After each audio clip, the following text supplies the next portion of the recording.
मनाचे श्लोक एक चिंतन भाग 15वा सादरकर्त्या सौ सुमन जडिये डोंबिवली.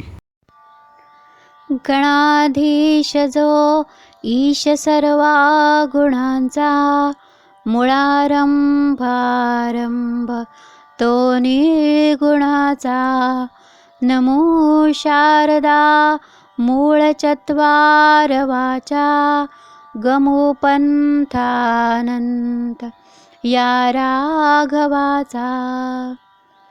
शुकासारिखे पूर्ण वैराग्य ज्याचे वसिष्ठा परी ज्ञान योगेश्वराचे. कवी वाल्मिका सारिखा मान्यैसा नमस्कार माझा सद्गुरु रामदासा. जय जय रघुवीर समर्थ. नमस्कार भक्त हो. भक्ताने भगवंताला आर्ततेनं घातलेली साद पोहोचते आणि जणू काही या हाकेची वाटच भगवंत बघत असतात. त्वरित धावत येतात आणि भक्ताला संकटातून वाचवतात. भक्ताची उपेक्षा भगवंत कधीही करत नाहीत. हे भक्तिसूत्र आपण कालपर्यंत पाहत होतो. आज नवीन भक्तिसूत्र बघायचं आहे. काय आहे हे भक्तिसूत्र? मना सज्जना राघवी वस्ती कीजे. 5 श्लोक असलेलं हे भक्तिसूत्र आहे. श्लोक क्रमांक 38 ते 42 असे 5 श्लोक या भक्तिसूत्रात आलेले आहेत. आता या भक्तिसूत्रात समर्थ काय काय सांगतात हे आपण एक एक श्लोक बघूया. श्लोक क्रमांक 38. मना प्रार्थना तुझला एक आहे रघुराज थकीत होऊन पाहे. अवज्ञा कदा हो यदर्थी न कीजे. मना सज्जना राघवी वस्ती कीजे. श्रीराम. आत्तापर्यंत आईच्या मायेने समर्थ सांगतायत, हे मना काय कर, राघवाची भक्ती कशी कर. आणि आता या श्लोकामध्ये तर समर्थ विनम्रच झाले आहेत. काय म्हणतायत? मना प्रार्थनाला तुझं लायक आहे. प्रार्थना करतायत मनाला. रघुराज थकीत होऊन पाहे. अवज्ञा कदा हो यदर्थी न कीजे. मना सज्जना राघवी वस्ती कीजे. वस्ती वस्ती म्हणजे काय हो? व्यवहारात आपण बघतो, एक रात्र वस्ती केली, 15 दिवस आम्ही तिथे वस्तीला होतो, ही आपण व्यवहारात भाषा बोलतो. पण परमार्थामध्ये वस्ती म्हणजे एखादं ठिकाण किंवा स्थळ असा अर्थ न घेता ही एक अवस्था आहे. बरं, वस्ती ही एक अवस्था आहे.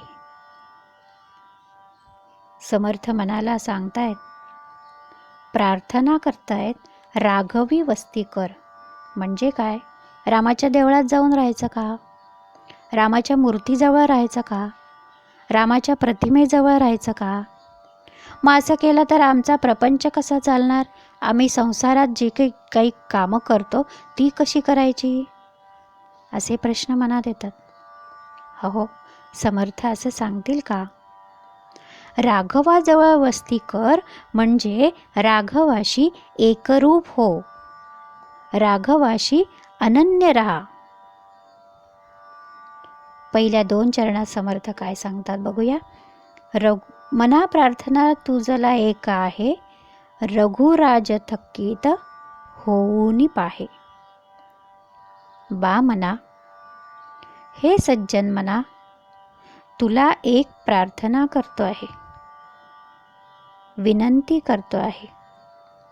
ही विनंती नुसती नाही बरं, आग्रहाची विनंती आहे. भक्त हो, प्रार्थना आणि विनंती यामध्ये सूक्ष्मसा भेद आहे. काय भेद आहे हा? प्रार्थना ही देवाला आपण करतो आणि विनंती ही कोणालाही केली जाते. आपण जर का प्रवासात असू किंवा आणि कुठे असू तर आपण समोरच्या व्यक्तीला विनंती करतो. गाडीत चढलो, बसायचं असेल तर आपण सांगतो ना, जरा तिकडे सरका हो, विनंती करतो. म्हणजेच काय, समोरच्याने आपले म्हणणे मान्य करावे असे जर आपल्याला वाटत असेल तर आपण विनंती करतो.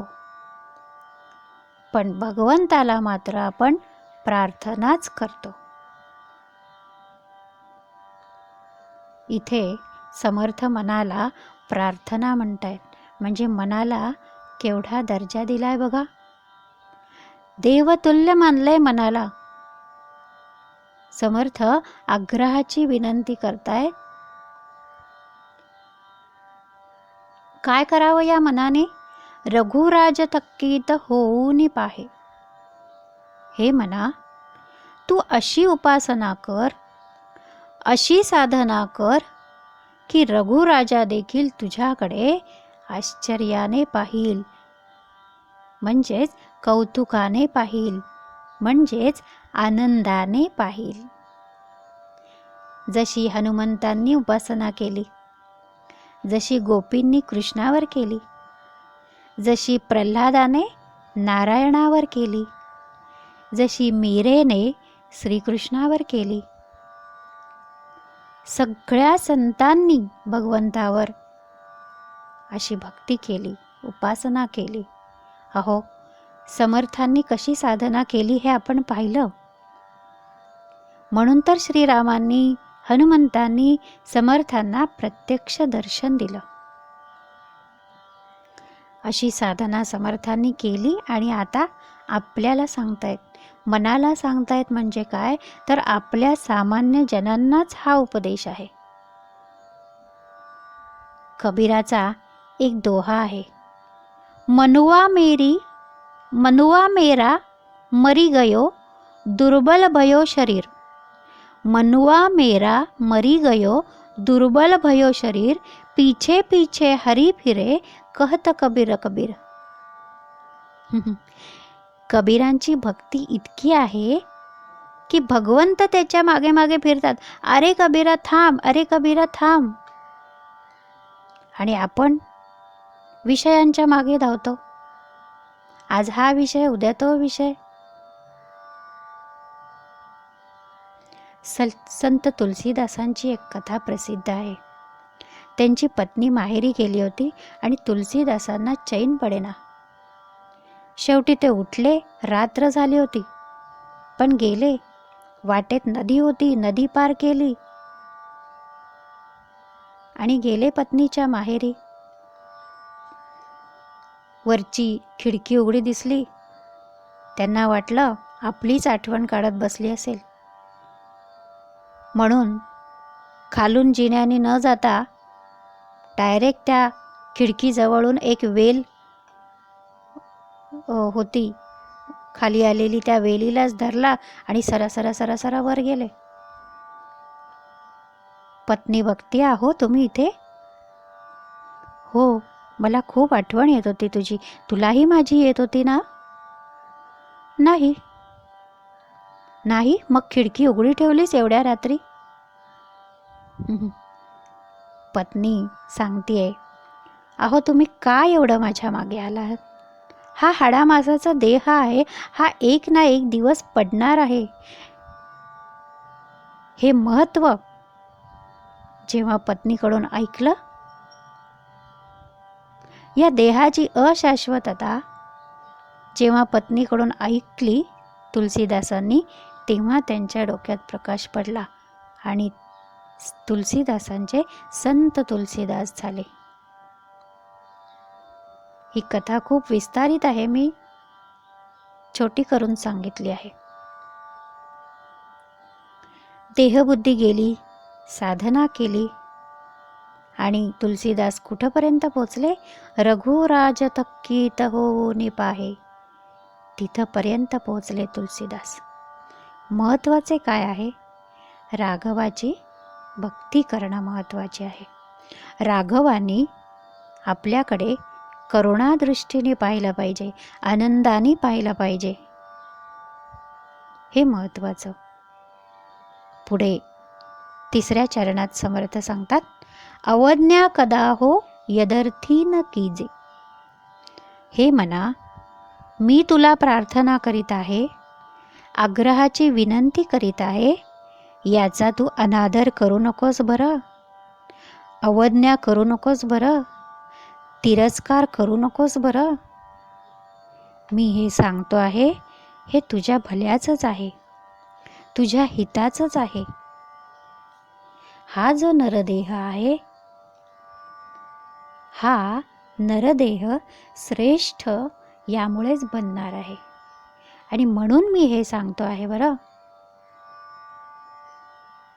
श्रीरामांनी स्वतः आपला देह थोर केला आणि मग दुसऱ्याला उपदेश केला. म्हणून समर्थ इथे कळकळीनं सांगतायत, रामाच्या चिंतनात राहा, रामचरित्राचं श्रवण कर, रामकथा वाचनात ठेव, रामकथा गायन कर, राघवाची पूजा कर, राघवाची सेवा कर. हेच समर्थ या श्लोकातून सांगत आहेत. आता सतत पूजा करायची का? सतत पूजा अर्चेत राहायचं का? मग घरातली कामं कोण करणार? प्रपंच कोण सांभाळणार? अहो, इथे असा अर्थ घ्यायचा, रघुनाथ स्मरोनी कार्य करावे. समर्थ सांगतात, प्रत्येक कार्य प्रपंचातलं करशील तेव्हा रघुनाथाचं स्मरण करून कर, म्हणजे ते कार्यच पूजा होईल आणि ती राघवापर्यंत पोहोचेल. कर्मे ईशू भजावा, ज्ञानदेव सांगतात. आपल्या कर्मांचीच पूजेची सामग्री म्हणून वापर करावा आणि ती कर्मे भगवंताला अर्पण करावीत आणि ती कर्मे करताना भगवंताचं स्मरण ठेवावं, म्हणजेच मना सज्जना राघवी वस्ती कीजे. हा राघव कोण आहे, कसा आहे, हे सगळं पुढच्या श्लोकात समर्थ आपल्याला सांगता आहेत. या राघवाची ओळख समर्थ आपल्याला या 5 श्लोकातून करून देणार आहेत. श्लोक क्रमांक 39. जया वर्णिती वेदशास्त्रे पुराणे, जयाचे नियोगे समाधान बाणे, तया लागी हे सर्व चांचल्य दीजे, मना सज्जना राघवी वस्ती कीजे. श्रीराम. या श्लोकात समर्थ राघवाचं स्वरूप सांगत आहेत. राघवाची उपासना कशी करायची, साधना कशी करायची, हा राघव आहे तरी कसा, याचं स्वरूप, याचा ठाव ठिकाणा माहिती तर हवा ना. करणार समर्थ पहिल्या चरणात काय सांगतात, जया वर्णिती वेदशास्त्रे पुराणे. जयाचे वर्णन म्हणजे कुणाचे? तर राघवाचे. या राघवाचे वर्णन कोणी कोणी केलं आहे? तर वेदांनी, शास्त्रांनी आणि पुराणांनी केलं आहे. आपल्याकडे 4 वेद सांगितले, ऋग, सामवेद आणि अथर्ववेद. बघतो हो, मानवी संस्कृतीमध्ये सर्वात आधी हे वेद निर्माण झाले. अतिशय प्राचीन असे हे वेद आहेत. आणि यामध्ये काय सांगितलं आहे? तर शुद्ध ज्ञान सांगितलं आहे. शुद्ध ज्ञान म्हणजे काय? तर निर्गुण निराकाराचं ज्ञान, जे दिसत नाही पण आहे त्याला परब्रह्म म्हटले आहे. आणि या परब्रह्माचे ज्ञान म्हणजेच शुद्ध ज्ञान. यानंतर समर्थ सांगतात वेद झाले. आता शास्त्र. आपल्याकडे 6 शास्त्र सांगितले आहेत. पहिलं शास्त्र आहे शिक्षा. शिक्षा म्हणजे शिक्षण. यामध्ये सगळ्या स्वरांचं, लिपीचं ज्ञान, स्वर, व्यंजन हे सगळं याच्यामध्ये येतं. हे झालं शिक्षा. दुसरं आहे कल्पसूत्र. कल्प म्हणजे कालमापन आणि सूत्र म्हणजे काय तर नियम, सुसूत्रता असं आपण म्हणतो ना. तसं कल्पसूत्र म्हणजे काळाचं नियमन याविषयीचं ज्ञान यामध्ये येतं. तिसरं आहे व्याकरण. व्याकरण शब्द आपल्याला माहिती आहे. आपण शाळेमध्ये व्याकरण शिकलेलो आहोत. आता इथे काय सांगितलेलं आहे तर परमार्थामध्ये जे जे मंत्र आलेले आहेत, वेदांमध्ये जे जे मंत्र आलेले आहेत त्या मंत्रांचं पठण कसं करायचं, ते मंत्र कसे उच्चारायचे. आणि या मंत्रांचं एक वैशिष्ट्य असं आहे महत्त्वाचं की तो मंत्र तसाच म्हणावा लागतो, तसाच उच्चार करावा लागतो, तरच तो फलित होतो, तरच त्याचं फळ मिळतं. आपली रामरक्षासुद्धा मंत्रच आहे बरं. ही रामरक्षासुद्धा कशी म्हणायची, गीतेतले श्लोक कसे म्हणायचे, हे सगळं आपल्याला संथा घ्यावी लागते. संस्कृत शब्द तसाच्या तसाच म्हणावा लागतो, तरच त्याचं फळ मिळतं. आणि या सगळ्याचं ज्ञान या व्याकरणात सांगितलेलं आहे. चौथं शास्त्र आहे ते निरुक्त. निरुक्त म्हणजे काय तर वेदांमध्ये जे जे कठीण शब्द आलेले आहेत ना, त्या कठीण शब्दांचे अर्थ या निरुक्तमध्ये आहे. डिक्शनरी म्हणू आपण किंवा शब्दकोश असं आपण म्हणतो ना, ते म्हणजेच हे निरुक्त. पाचवं आहे छंद. निराळी वृत्त, छंद हेही आपण शालेय जीवनात बघितलेलं आहे. गायत्री छंद, अनुष्टुप छंद, त्रिष्टुप छंद आपल्याला माहिती आहे. असे काही छंद आणि त्याविषयीची माहिती या शास्त्रामध्ये दिलेली आहे. एक प्रकारची गेयता या छंदांना आहे. आणि या छंदामध्ये जेव्हा आपण एखादं स्तोत्र म्हणतो किंवा काही देवाची स्तुती म्हणतो तेव्हा त्याला खूप महत्त्व प्राप्त होतं. का तर त्यातून भक्तिरसाची निर्मिती होते. बघा, एक छान असं चाल असेल तर आपल्या मनात सुद्धा किती शांतता निर्माण होते. रामरक्षाच म्हणताना बघा, रामो राजमणी सदा विजयते, रामं रमेशं भजे, रामेणाभियता निशाचरचमू, रामाय तस्मै नमः. भीमरूपी स्तोत्र असो, देवीचं स्तोत्र असो, कुठलंही स्तोत्र असो, जेव्हा आपण छंदामध्ये म्हणतो तेव्हा एक गेयता येते आणि अंतर्बाह्य सात्विकतेचं दर्शन होतं. सत्वगुण आपला वाढीस लागतो. आणि 6वं आहे ज्योतिषशास्त्र. हे शास्त्र तर आपल्याला माहितीच आहे.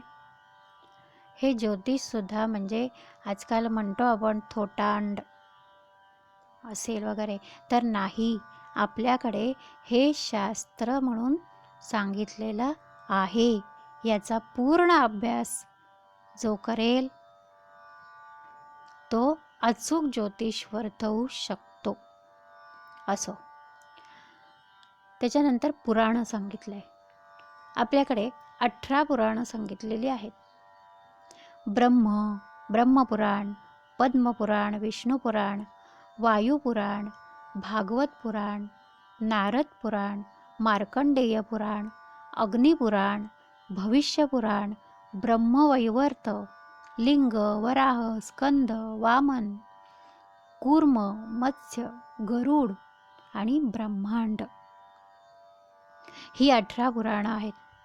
बघतो हो, आपण बघितलं वेद, शास्त्र आणि पुराणं हे पाहिलं, पण यामध्ये सुद्धा वेदांमध्ये उपवेद आहेत, शास्त्रांमध्ये उपशास्त्र आहेत आणि पुराणांमध्ये सुद्धा उपपुराणं आहेत.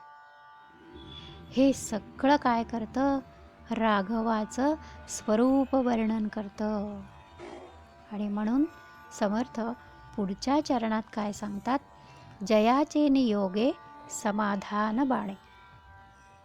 हे मना, तुला समाधान कुठे मिळणार आहे? तर या सगळ्यांशी जेव्हा तुझा योग येईल तेव्हा तुला समाधान प्राप्त होणार आहे. आता हा योग कधी येईल हो? हे एवढं सगळं आपण कधी वाचणार, कधी जाणून घेणार,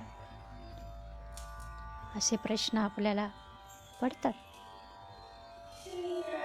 पण हे एवढं सगळं नाही, पण एखादं तरी जाणून घेशील, समर्थ म्हणतात. पण हा योग मात्र आपल्यालाच आणावा लागतो. परमार्थात एक उदाहरण नेहमी दिलं जातं. काही माणसं कशी असतात, विषयोपभोग भोगतात आणि सज्जनगडावर जाऊन आलात का विचारलं तर सांगतात, नाही हो, बघू कधी योग येत आहे, समर्थ कधी बोलावतायत बघू. हो, इथे समर्थ का योग जुळवून आणणार आहेत? आपण ठरवायचं, आपण जायचं, आपण स्वतः हा योग आणायचा. असो तर भक्त हो, हे जाणून घ्यायचा सुद्धा योग आपण आणायचा आहे. कारण आपल्यालाच तर समाधान प्राप्त होणार आहे ना, त्याचा फायदा आपल्यालाच होणार आहे. आपल्या मनाला येईल तेव्हा हा योग नक्की जुळवून आणायचा आहे. आपल्याला पचेल, रुचेल एवढं त्यातलं घ्यावं. खूप मोठा जलाशय असतो हो, आपल्याला किती पाणी लागतं त्यातलं? आपली तहान भागवण्यापुरतं लागतं. मग हे एवढं सगळं आहे, वेद, शास्त्र आणि काय काय काय काय आपण आत्ता ऐकलं, या सगळ्यांमध्ये आपली तहान भागवण्यापुरतं तरी घ्यावं ना. पण मुख्य अडचण काय येते इथे माहिती आहे का? संतच सांगतात, मनाची अडचण येते. का? कारण मन कसं आहे? चंचल आहे. क्षणात इथे, क्षणात तिथे. सकाळी आपण उठतो, खूप फ्रेश छान मूड असतो आपला आणि आपण ठरवतो आज आपण हे करायचं. मग आपण थोडी आवरावर करतो, 1-2 तास होतात आणि मग विचार येतो, नको हे नको, जाऊ द्या, मग आपण हेच करू, सोपं. दुसरं काहीतरी ठरवतो. मग नंतर जेवण होतं, दुपारची वेळ येते, तेव्हा तर आणखीन तिसरंच काहीतरी ठरवलं जातं. याला समर्थांनी मनाचं चांचल्य म्हटलं आहे. या मनाला रोज काहीतरी नवीन हवं असतं हो. आजचं उद्या नको, उद्याचं परवा नको, सगळ्या बाबतीत रोज नवीन हवं असतं. मनाचा स्वभावच आहे तो. पण मनाच्या बाबतीत बाकीची इंद्रिय असतात ना, म्हणून मनाला चांगलं वळण लावायचं. कारण मनाला चांगलं वळण लागलं की इंद्रियांकडूनही चांगलं कर्म घडेल. पण हे शक्य होत नाही ते मनाच्या चंचलतेमुळे. अर्जुन विचारतो भगवंतांना गीतेमध्ये, चंचलम ही मन कृष्ण प्रमाथी बलवदृढम तस्याहम निग्रहम मन्ये वायोरिव सुदुष्करम. या श्लोकावर ज्ञानदेवांनी खूप छान भाष्य केलेलं आहे. आपल्याला मन ताब्यात राहत नाही, याला उपमा कशाची दिली आहे? मरकटाची दिली आहे. माकडाला कधी समाधी लागेल का? सोसाट्याच्या वाऱ्याला थांब रे असं म्हणू शकतो का? भगवंत अर्जुनाच्या या म्हणण्यावरती उत्तर काय देतात? अरे मनाचं तू मनच मला अर्पण कर ना. तू जेव्हा मनच मला अर्पण करशील तेव्हा मनाचं चंचलत्वही माझ्याकडेच येईल. त्यामुळे मन चंचल आहे हा विचारच तू करू नकोस. मनातले सर्व भाव भगवंताकडे जातील. जसं सगळे ओढे गंगेला मिळाले मग काय होणार हो? ते ओढे गंगाच होतील ना. म्हणून भगवंत इथे सांगतात मनातले सर्व बरे वाईट काय असतील ते सगळे भावासकट मन मला अर्पण कर. भक्त हो, समर्थ सुद्धा इथे हेच सांगतायत. तिसऱ्या चरणात समर्थ जे सांगतायत, तया लागी हे सर्व चांचल्य दीजे. तया लागी म्हणजे कोणाला? श्रीरामांना, राघवाला हे मन अर्पण करायचं. म्हणजे मनाबरोबर मनाचं चांचल्यत्वही त्याच्याकडेच जाईल. आता हे मन अर्पण करायचं म्हणजे काय करायचं? तर सर्व चंचलत्व राघवाला द्यायचं म्हणजे नेमकं काय करायचं? नामस्मरण चालू ठेवायचं. वैखरीने करा, मनातल्या मनात करा तरी चालेल. नामस्मरण करायचं आणि प्रत्येक केलेलं कर्म श्रीरामचंद्रार्पणमस्तु असं म्हणायचं आणि करायचं. आपण दैनंदिन जीवनात जे जे काही करतो त्याचा रामाशी संबंध जोडायचा. उठता बसता येता जाता खाता पिता श्रीरामांना आठवायचं. आणि असं सातत्याने जेव्हा कराल तेव्हा मनाचे चंचलत्व सहजपणाने निघून जाईल. मन शांत होईल आणि रामाशी एक